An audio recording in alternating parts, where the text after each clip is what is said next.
2. Whoo! Welcome to the Authenticity Lab, a podcast where we celebrate reconnecting with our authentic selves. I'm Dr. Kelsey Miles. I'm a musician, a songwriter, and also a chemistry professor. Each week, I share a new story and I break it down using none other than the scientific method.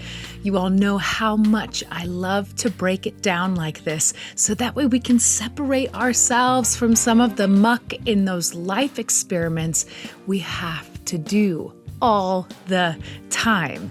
My hope with this podcast is to inspire you to live more boldly, lead with curiosity in your life, and become who you really are. This is the most important journey you will ever take in your life. And the fun part is it's never ending and you will always learn something new. My co-host this episode, if you are watching on YouTube, is Miss Encore. That is my newest addition to the family. Miss Rhodey is laying down right in front of me. Today's podcast is about a topic that I know most of us are not even aware that we're doing. Remember when we were kids and in school, if you had a field trip, for example, you had to have what in order to go on the field trip? You had to have a permission slip signed. Well, no permission slip, no field trip. And most of us have not dropped this idea of needing a permission slip. How many times do we think about, well, I need to wait for my boss to tell me I'm ready for a promotion. I need to wait until I hear my friend or my partner think that the dream that I have for my life is realistic. I need someone else to tell me that it is okay about what I want to do. We all do this. We all have this ideology about this permission slip that we still need in order to do the things that we want to do in life. This is pretty universal. And I'm going to tell you this story about this time when I absolutely dropped this need for a permission slip. And to be honest, if I hadn't had done this, if I didn't do this life experiment, I would not be in front of you. I would not be talking to you on this podcast. I would not be the musician that I am. My life would be so different if I had waited for the permission slip. I almost let somebody else decide my future. And if I had, I would not be talking to you today on this podcast. I remember it really well. I had just finished playing a gig at a bar, and this venue I had played several times. At the time, I was with my guitarist, and we did a lot of duo shows where I sang, and sometimes I'd play guitar, and he played guitar the entire time. And as we were packing up, I was the one that brought all of the gear. I brought the PA system. I had booked the show. I made the posters. I sent them out to the venue. I posted on Facebook. I did everything for the gig. I made sure we got paid. I gave him money. I did it all. I did it all. And at the end of the night, I remember asking him if he would help me more with some of the teardown. And I remember the response that I got, which was he was very uninterested in helping me. And he said, well, I didn't use the PA because he played through his amp. And I felt like it had been building because I've been working on doing all of this stuff. And I was feeling like he wasn't being very grateful and wasn't helping. And we were splitting it evenly, right? I was splitting the money evenly. And maybe that was my first big issue. So when I asked him to help, he turned and he looked at me and he said, I didn't use the PA. And I said, I understand, but I'm doing all of this stuff and you're making the same amount as me. And I just would love some help with this PA, the speakers, and tearing it down. And he looked at me and said, but you need me. You can't do this without me.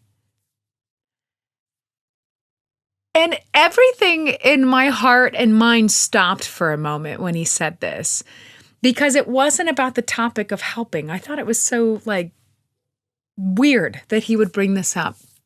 And in a way, there was part of me that believed him. That fear around not feeling ready to do solo shows was absolutely real. I was still in the beginning of my music career. I was at the end of my graduate studies in chemistry, and I had started playing shows. I found this amazing guitar player. He was so good. He could play anything.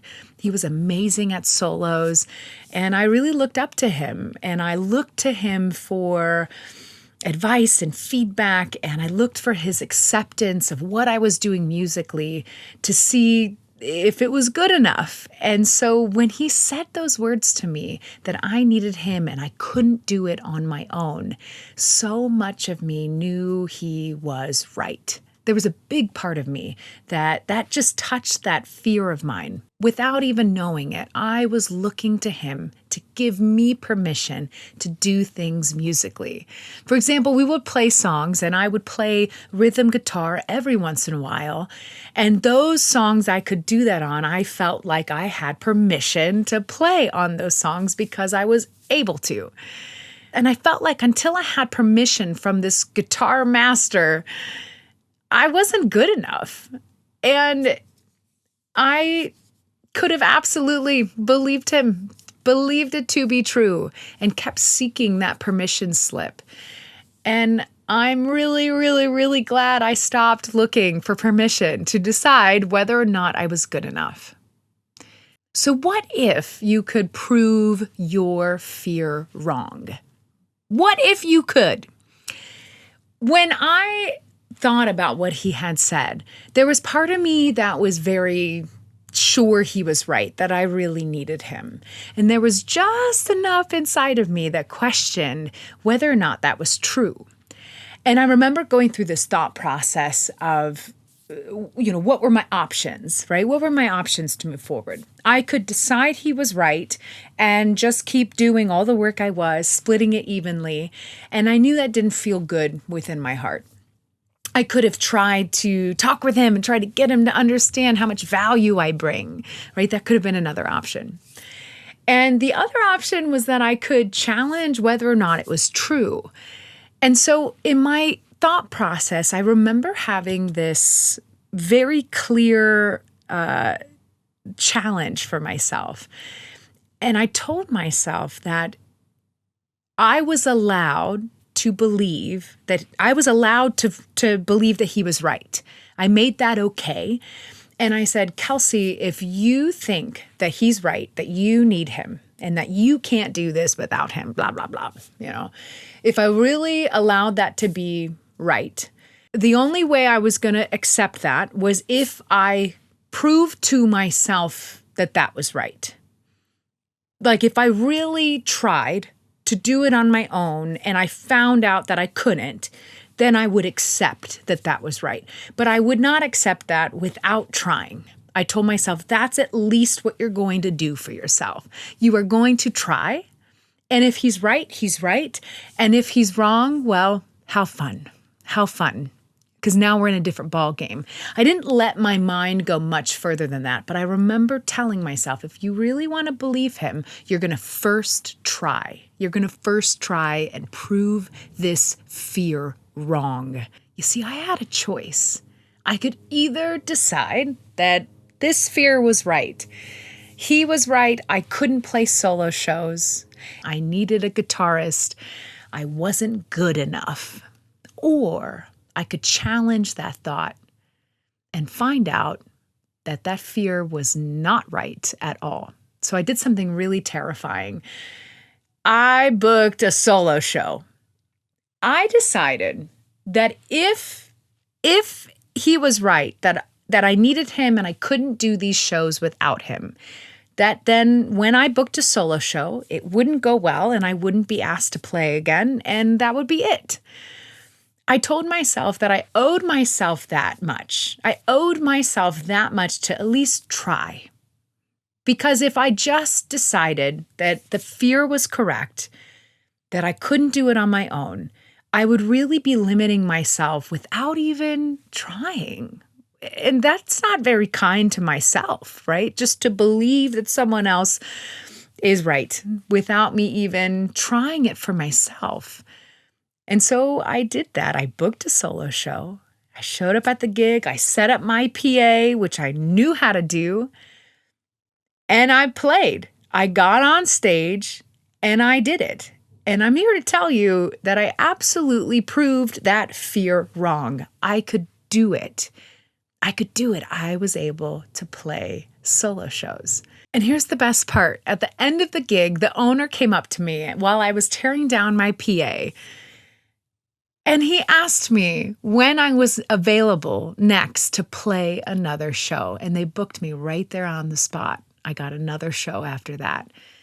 And it was the most gratifying experience because not only did I prove it to myself that I could do it, but then I got this external confirmation from the owner that, yeah, they want me back and they want me back solo.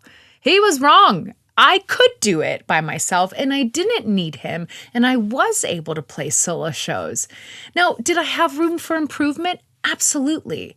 But I didn't need to give in to the fear. I was able to do it myself.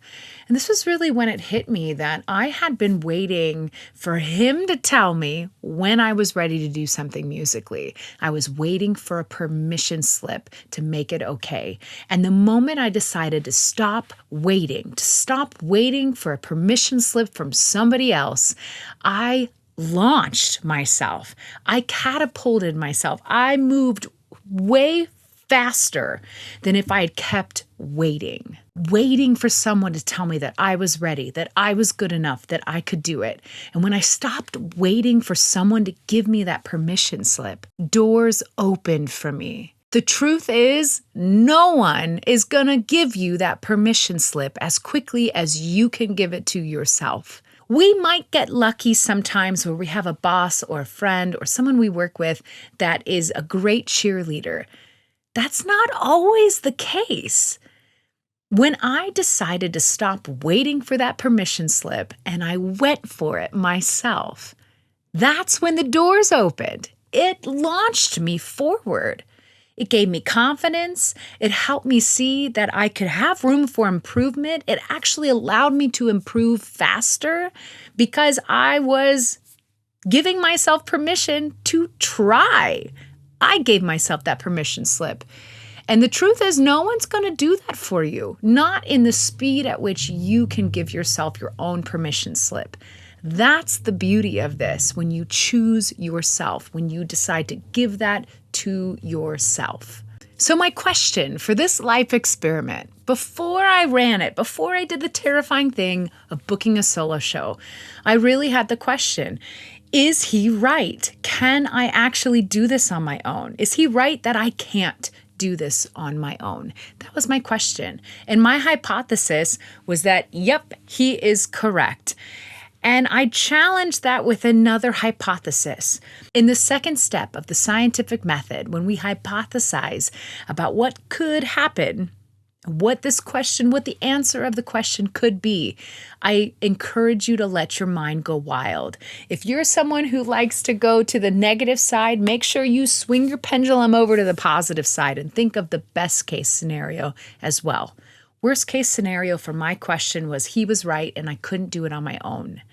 The best case scenario was that he was wrong and that I could do it on my own.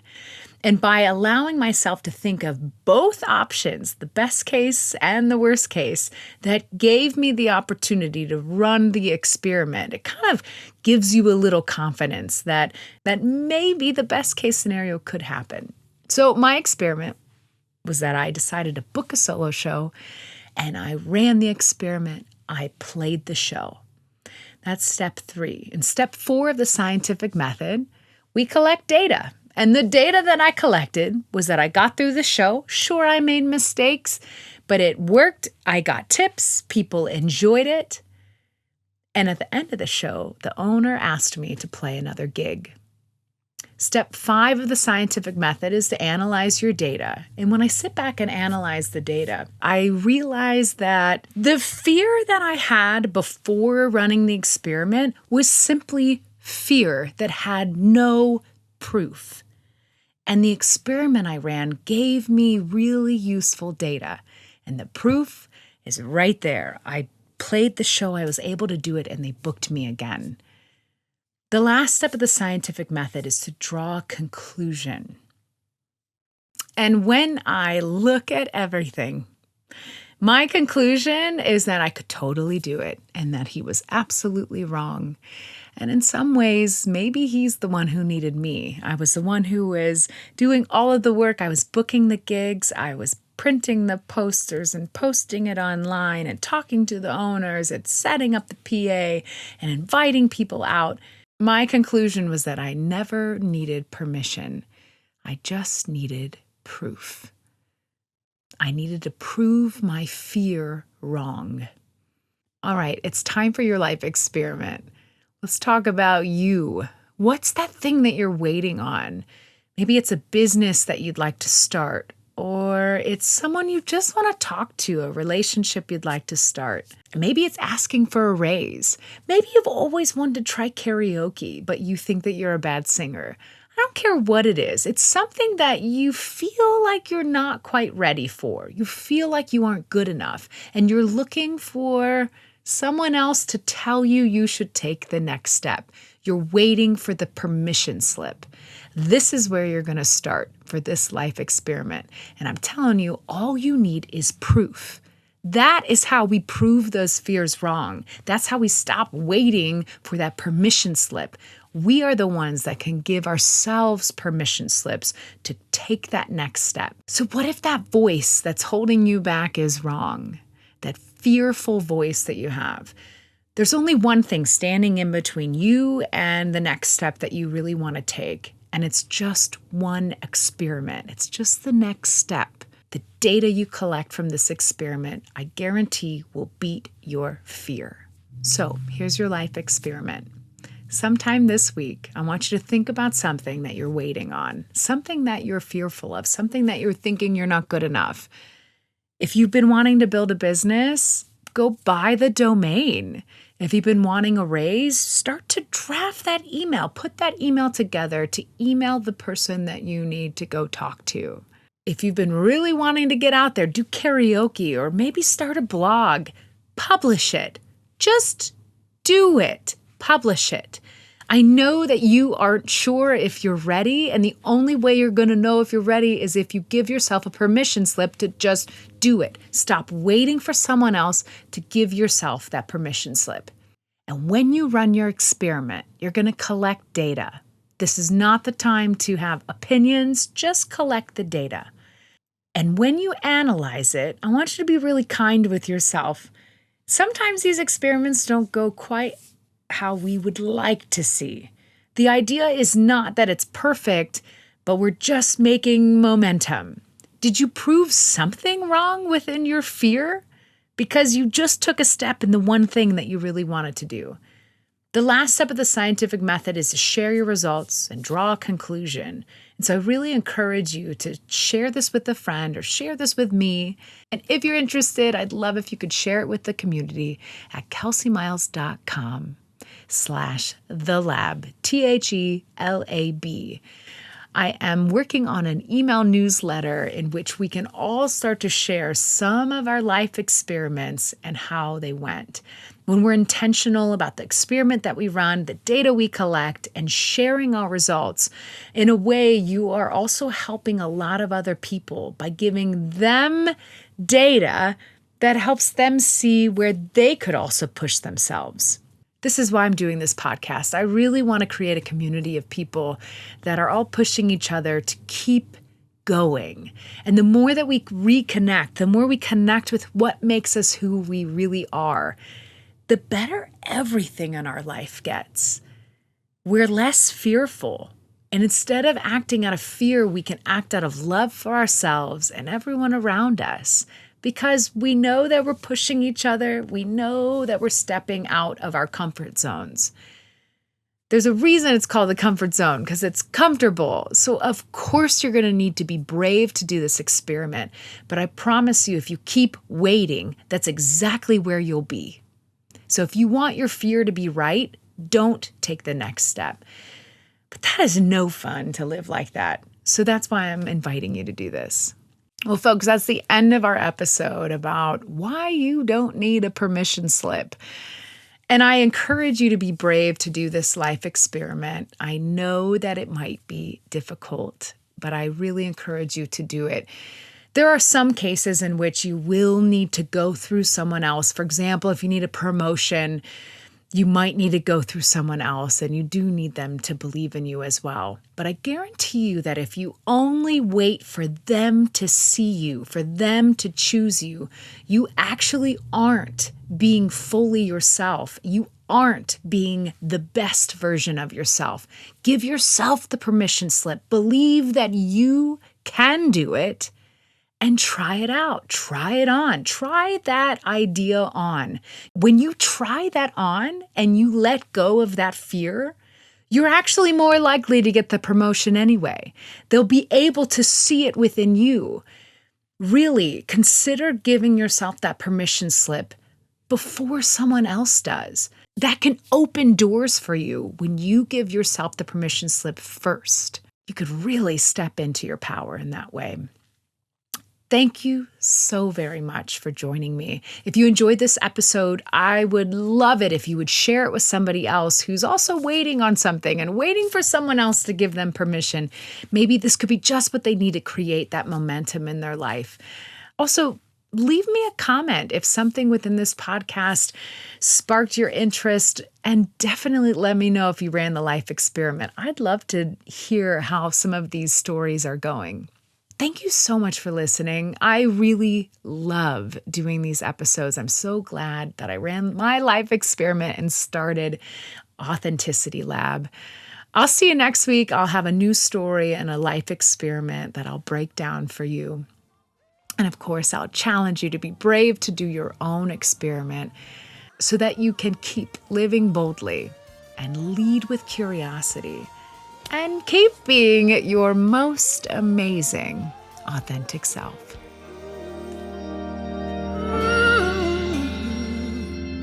Yeah, that house will always call you.